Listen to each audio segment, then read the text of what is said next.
귀한 찬양 하나님께서 큰 영광 받으신 줄 믿습니다. 우리 좌우 옆에 있는 분들과 인사 나누겠습니다. 사랑합니다. 축복합니다. 반갑습니다. 대장암을 2번이나 경험한 목사님이 간증하는 얘기를 들었는데요. 이 목사님은 자기가 참 열심히 일했는데 그런데도 불구하고 대장암을 2번이나 걸렸다 그런 얘기를 해요. 그러면서 첫 번째는 그래도 괜찮았는데 2번째 대장암 수술 받을 때는 의사도 이번 수술은 어려울 것 같습니다 그렇게 얘기하더래요. 그리고 부담스러운 그런 수술이라고 그렇게 얘기했다고 합니다.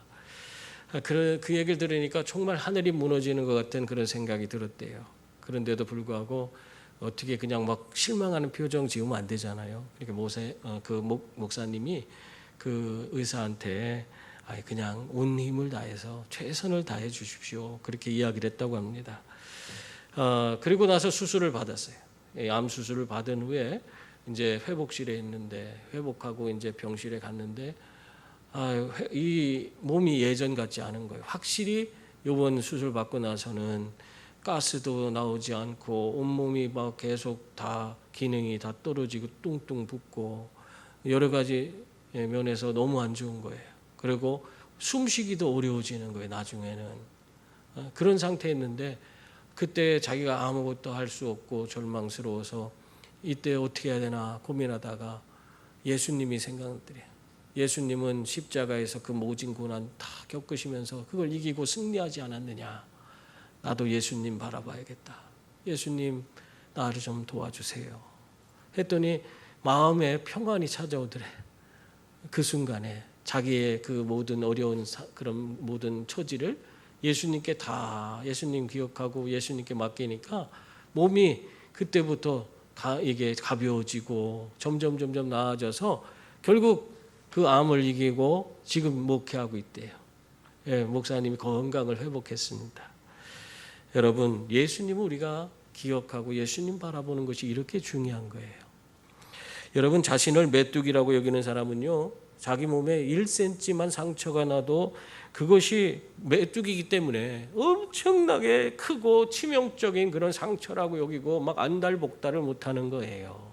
근데 만약에 코끼리라고 생각해 보세요. 코끼리라면 1cm 정도의 상처가 났을 때에 그걸 가지고 어떻게 생각했을까? 아마 코끼리는 1cm 정도 상처 나면 아마 그건 자기 큰 몸에 비해서 아무것도 아니기 때문에 모기가 잠깐 앉았다가 하는 것 같은 그런 생각을 가졌을 거예요. 그죠? 여러분, 우리가 국간장 얼마나 짭니까? 그걸 종지에 따라서 그걸 마셔보세요. 아유, 얼마나 짜, 그거. 그죠? 그런데 그걸 큰 양동이에다 퍼다가 그 국간장 종지에 있는 걸 살짝 따라서 그 양동이 물을 먹어보세요. 간장 맛이 나는가? 간장 맛이 나지 않습니다. 예?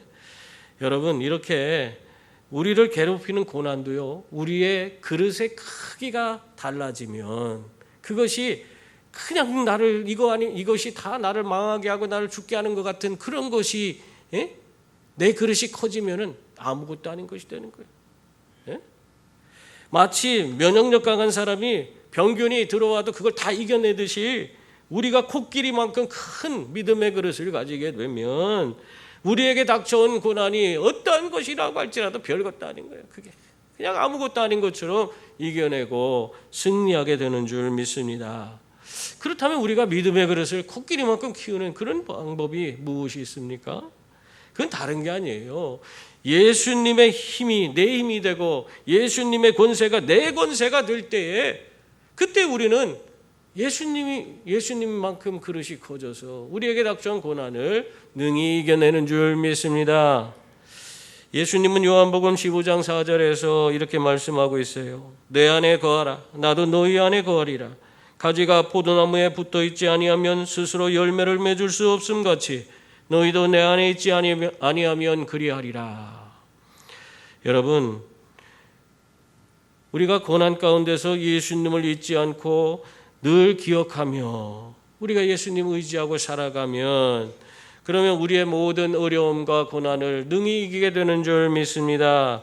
예수님은 이미 우리의 모든 질고를 지고 십자가에서 승리하신 줄 믿습니다.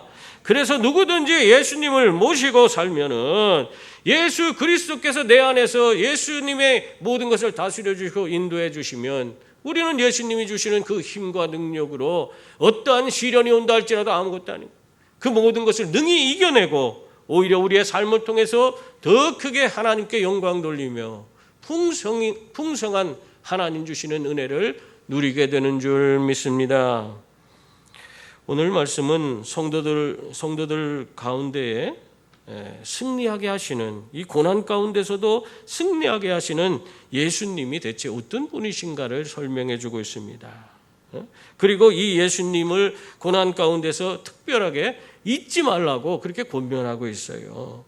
우리들이 이 예수 그리스도를 잊지 말아야 될 그 이유가 대체 무엇입니까?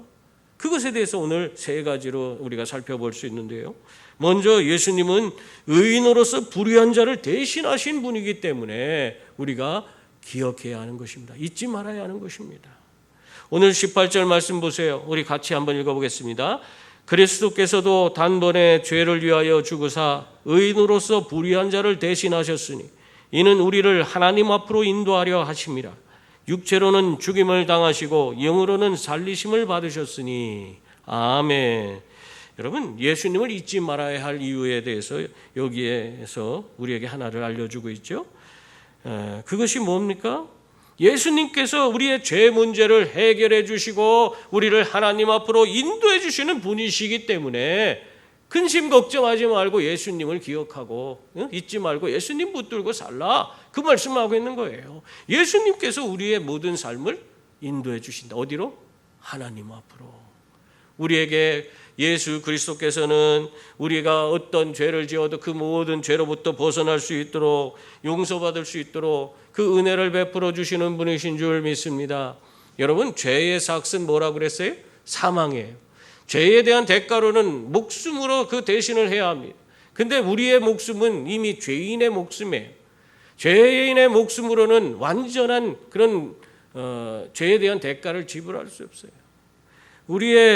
여러분, 중요한 것은 불의한 죄인의 생명으로는 이 정당한 그 우리의 죄에 대한 대가를 지불할 수 없다는 사실입니다. 의인의 생명으로만 이 죄에 대한 대가를 지불할 수가 있는 거예요. 그래서 우리가 스스로가 우리 죄를 감당할 수 없기 때문에 예수 그리스도께서 이 땅에 오셔서 우리의 죄를 대신 짊어지고 십자가에 가셨습니다. 예수 그리스도는 흠도 없고 점도 없는 어린 양이라 그렇게 표현하고 있어요. 하나도 죄가 없으신 의로우신 그런 분이라는 사실을 말하고 있는 겁니다. 의로우신 예수님께서 자신의 의로우신 그 생명을 가지고 우리의 죄값을 지불해 주심으로 말미암아 우리가 구원을 받게 된 거예요. 여러분이 이 땅에 살면서 여러분 스스로가 죄를 치르려고 아무리 해도 치를 수도 없고, 우리 목숨은 하나밖에 없는데 어떻게 치러요? 치를 수도 없고 결국에 그런 목숨을 지니고 살다가 죽으면 결국에는 지옥에 던져져서 심판밖에 여러분에게 주어지는 건 없습니다. 그러나 예수 그리스도를 여러분이 영접하고 예수님을 모시고 살아가면 그 의로우신 예수님께서 자신의 의로운 생명으로 우리의 죄의 값을 지불해 주셨기 때문에 우리는 더 이상 이 죄에 대한 그런 문제에 대해서 시달릴 필요가 없어요. 이제는 예수 그리스도로 말미암아 우리도 의롭게 되어서 구원과 영생과 천국을 누리는 복된 자들이 된 줄 믿습니다. 그래서 우리는 예수님을 언제나 우리의 어떤 상황 가운데서도 여러 가지 어려움과 고난 가운데서도 예수님을 잊지 말아야 되는 거예요. 그분을 기억하고 그분 손 붙들면 우리는 그 고난 가운데서 벗어나 진정한 승리의 길을 걷게 되는 줄 믿습니다. 언젠가 신문에서 철길 건널목에서 사고 난 그런 이야기가 기사로 난 게 있어서 읽어본 적이 있습니다. 철길에서 놀고 있던 두 어린 아이들이 기차가 오는 것도 모르고 막 재미있게 놀고 있는 거예요. 근데 그걸 한 청년이 봤어요. 그래갖고는 야 비켜라, 기차 온다. 아무리 소리 질러도 애들이 그냥 자기들끼리 노냐고 정신을 못 차리는 거예요. 들리지가 않아. 우리도 놀면은 뭐에 집중하면 잘 안 들리잖아요. 그것처럼 아이들이 자기들 노는데 정신 팔려서 기차가 오는 것도 모르고 놀고 있는 거예요. 그래서 청년이 막 달려가서 애들을 확 밀어냈는데 그러고 나서 자기는 기차에 그냥 치여서 죽고 말았습니다. 이 두 아이의 부모는 자식을 잃은 그 청년의 부모님에게 날마다 가서 고마움을 표시하고 그 위로하고 그 가정에 도움이 되는 일이라면 무엇이든지 해주려고 그냥 가서 애를 쓰는 거예요. 그런데도 아무리 생각해도 자기 아이 둘을 대신한 그 청년의 생명이 정말 그것이 이 두 아이의 부모님들의 마음에서 떠나지 않는 거예요. 이 아이들의 부모가 그 청년의 부모 앞에 설 때마다 그냥 너무너무 죄송하고 미안한 거예요. 그렇게 막 날마다 그냥 어쩔 줄 몰라 하니까 하루는 그 청년의 어머니가 그 아이들의 어머니의 손을 잡고 이렇게 얘기했대요. 괜찮습니다. 대신 죽은 것은 우리 아들뿐만이 아닙니다. 당신들을 위해 대신 죽은 분도 계십니다. 그렇게 이야기하더래요. 그러면서 그 아이의 부모들에게 열심히 예수 그리스도가 당신들을 위해서 죽으시고 부활하셨고 그래서 그 예수님을 믿으면 당신도 구원받고 영생 얻어 천국 간다. 그 복음을 잘 전해줬대요. 그랬더니 그때부터 이 두 아이의 부모는 그날로 예수님을 영접하고 훌륭한 그런 믿음의 사람이 성도가 됐다고 합니다. 여러분, 이 죽은 청년의 어머니는 고난 가운데서도 예수님을 잊지 않고 있었습니다. 그래서 고난을 이겨낼 수 있었을 뿐만 아니라 오히려 말하자면 의인으로서 죄인을 위해서 대신 죽으신 바로 예수님을 그 두 아이의 부모들에게 전할 수 있는 그런 사람이 되었어요. 그래서 그들이 구원받아서 영생 얻고 천국 가는 그런 성도가 되지 않았습니까? 여러분, 그러므로 어떠한 상황과 환경 가운데서도 여러분 예수님을 잊지 말고 꼭 예수님 손 붙들고 주어진 모든 고난 다 이겨낼 수 있기를 바랍니다. 그래서 세상을 이기고 진정한 승리의 발걸음을 옮기는 성도들이 다 될 수 있기를 바랍니다. 또한 예수님은 영으로 가서 옥에 갇혀 있는 영들에게 승리를 선포하셨습니다. 그런 분이기 때문에 우리는 예수님을 기억하고 살아야 되는 거예요. 19절 말씀 보세요. 거기 보면 그가 또한 영으로 가서 옥에 있는 영들에게 선포하시니라 그렇게 말씀하고 있습니다. 이 말씀은 육체로는 죽음을 당하시고 영으로는 살리심을 받으신 예수님께서 원문대로 해석해 보면 감옥으로 가서 옥이라는 건 감옥이잖아요. 감옥에 가서 갇혀 있는 영들에게 승리를 선포하셨다. 그런 이야기를 하고 있는 겁니다. 이야기에 대한 해석이 여러 가지가 있어요. 여러분들 이거 굉장히 어려운 그런 난해구입니다. 그래서 이거에 대한 해석을 막 천차만별 여러 가지가 있는데 이 가톨릭에서는요 이것이 예수님께서 죽으실 때 지옥에 가서 그 지옥에 있는 그런 영혼들에게 복음을 전하셔서 그들을 구원해 주시려고 그렇게 했다. 뭐 이런 표현으로 이야기를 합니다. 이건 참 말도 안 되는 거예요. 여러분 죽으면 끝입니다. 죽은 다음에는 더 이상 구원받을 기회가 주어지지 않습니다. 여러분 그게 명확한 거예요. 성경에서 그렇게 이야기하고 있어요. 죽으면은 그들에게 남아있는 것은 심판밖에 남아있는 것이 없는 것입니다. 그러니까 이것은 그들이 해석하는 것은 성경에 맞지 않는 얘기예요. 그렇다면 지금 이 얘기가 옥에 가서 선포하셨다. 예수님이 옥에 가셔갖고 선포하셨다는 얘기가 대체 무엇을 말하고 있는 것입니까?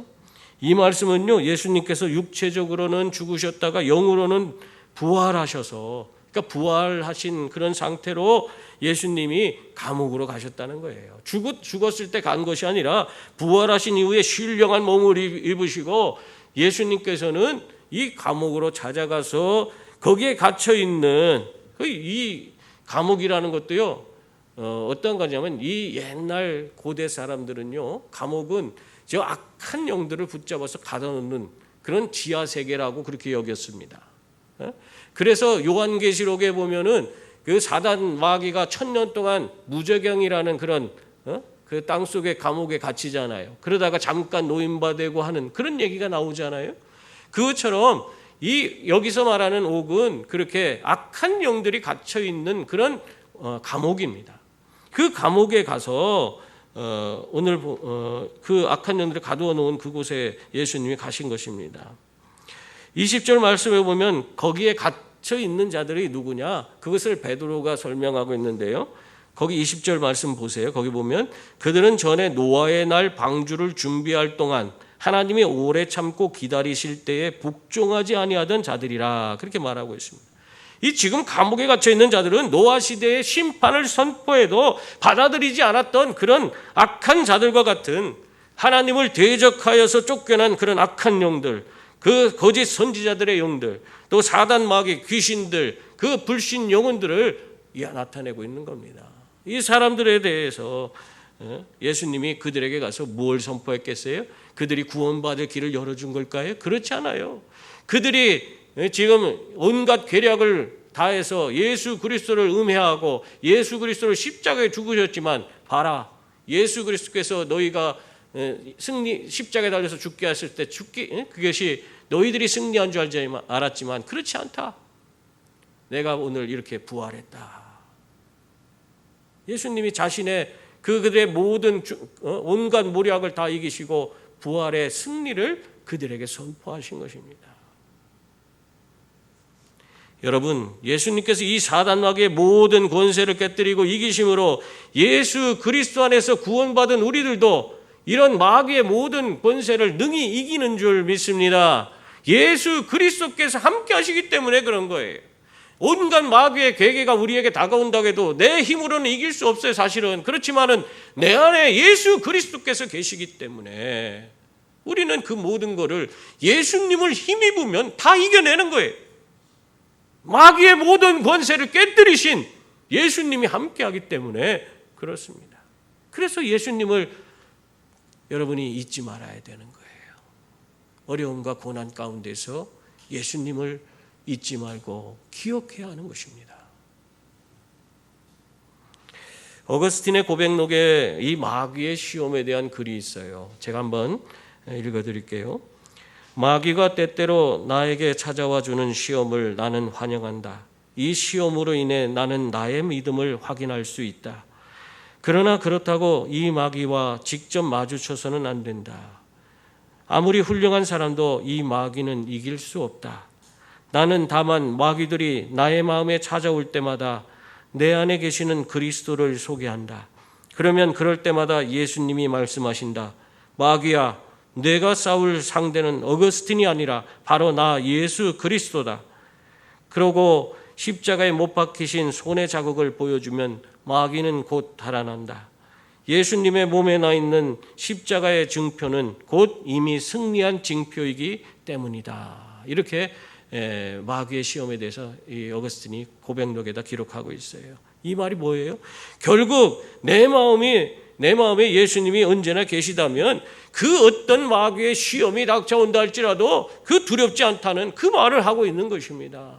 여러분, 마귀가 아무리 공격해와도 예수님과 함께 있는데 이미 그 마귀를 다 물리치신, 그 마귀를 이기신 예수님이 나와 함께 하기 때문에 나는 그 마귀를 이길 수 없을지 모르지만 예수님은 능히 이기시는 분이시기 때문에 우리도 또한 예수님을 힘입으면 이기게 되는 줄 믿습니다.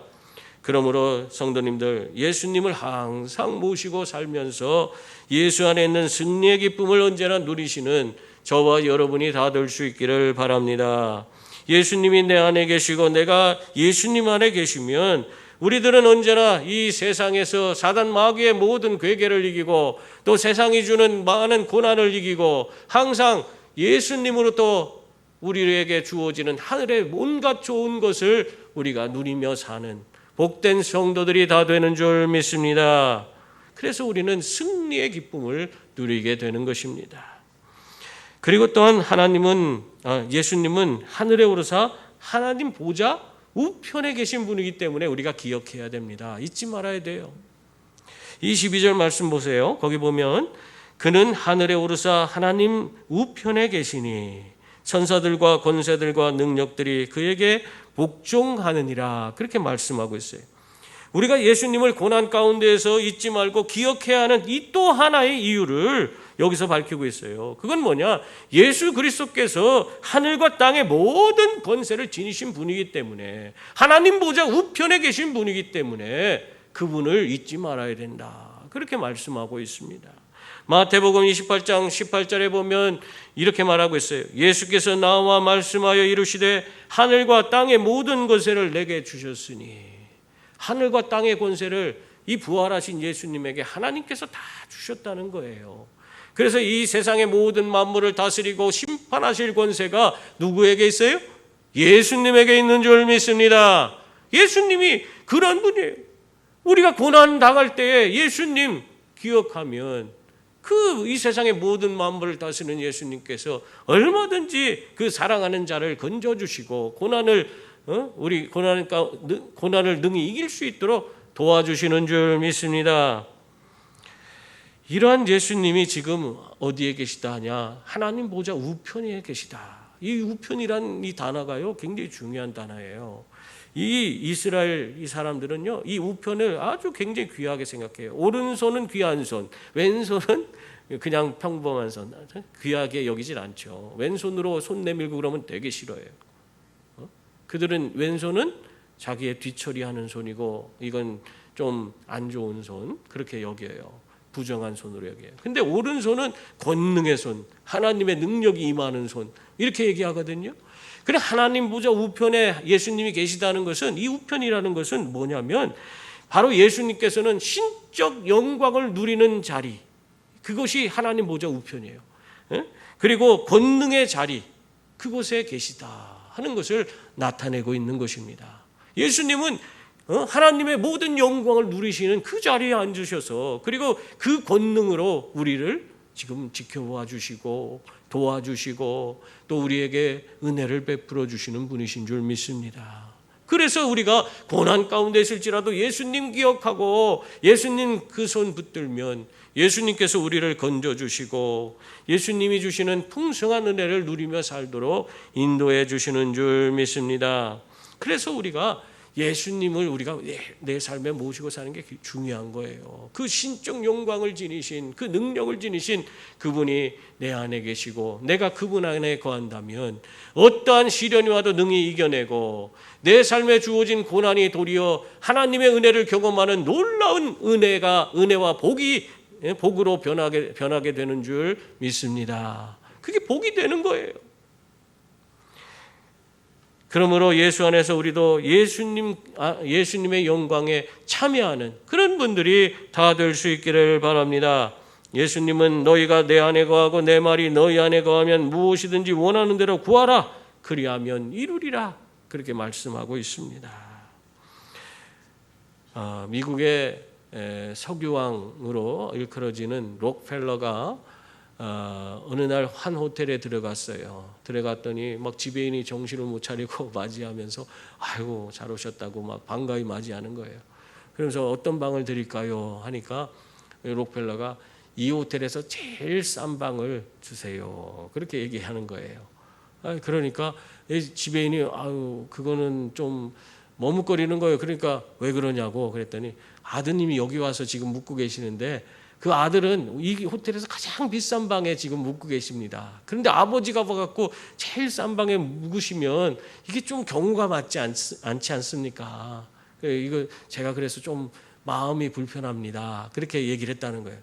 그러니까 이 록펠러가 그 얘기를 듣더니 우리 아들이 얼마짜리 방에 있습니까? 그러니까 우리 아드님은 지금 이 호텔에서 가장 비싼 방인 옛날이에요. 그런데 거기 그 방이요 $5,000래. 그러니까 $5,000의 방에 지금 묵고 있습니다. 그럼 지금 이 호텔에서 제일 싼 방은 몇 달러예요? 그랬더니 $33입니다. 그러더래요. 그런데 그렇게 얘기 듣더니 그러면은 가장 싼 방으로 주세요. 그럼 좀 나은 방으로 좀 달라고 할 줄 알았더니 록펠러가 그 $33짜리 가장 싼 방을 그냥 달라고 하더래요. 아유, 그렇게 해도 되겠습니까? 왜 그러시는데 그렇게 그런 방으로 가려고 합니까? 그랬더니 이 록펠러가 하는 소리가, 우리 아들은 세계에서 가장 부자인 아빠를 두고 있으니까 이 호텔에서 제일 비싼 $5,000 방에서 자도 괜찮지만 나는 우리 아버지는 농부라 가난하고 어렵게 사신 분인데 그런 아버지를 두고 있는 나는 가장 싼 방에서 자는 것이 그것이 합당합니다. 그러면서 가장 싼 방에 묵었다는 얘기가 있어요. 여러분, 이게 자녀의 권세가 대단한 거예요. 아버지는 싼 방에 묵어도 아들은 좋은 방 쓰잖아요. 여러분, 우리가 오늘날 우리 자녀들을 위해서 부모들이 자기는 먹지 못해도 자식들은 먹이려고 얼마나 애를 씁니까? 온갖 좋은 것, 더 좋은 것 자식들한테 해주려고 애를 쓰는 것이 부모의 마음 아닙니까? 그러나 여러분, 우리 인간의 부모는 한계가 있어요. 아무리 능력 있는 아버지라고 할지라도 그 자식에게 해줄 수 있는 능력의 한계가 있어요. 뿐만 아니라 그 아버지가 그 아들을 분에 넘치게 자꾸 과잉 보호하면서 더 막 어마어마한 그 돈으로 막 그 아들을 그냥 그렇게 막 계속 돈으로 부어주고 그런다면 오히려 그것이 부작용이 될 수도 있어요. 그 아들을 망치는 일이 될 수도 있어요. 그렇지 않습니까?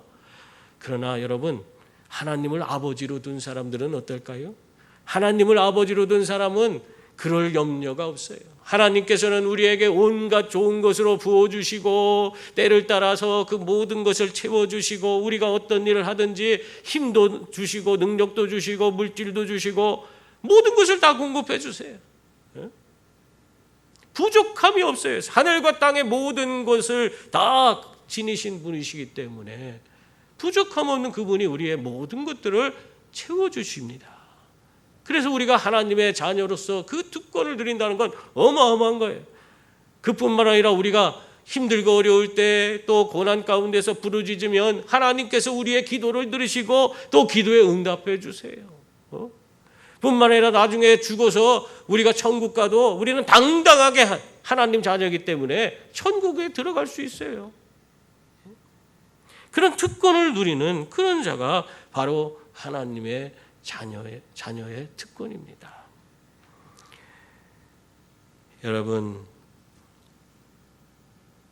그러므로 고난 가운데서 우리가 예수님을 기억하고 예수님 잊지 말고 그 손 붙들면 우리에게 예수님께서 정말 한없는 은혜를 부어주시고 그 모든 고난을 이길 수 있는 힘도 주시고 능력도 주시고 그래서 정말 그 고난 가운데서 더 큰 은혜와 복을 누리는 복된 자들이 되게 만들어 주실 줄 믿습니다.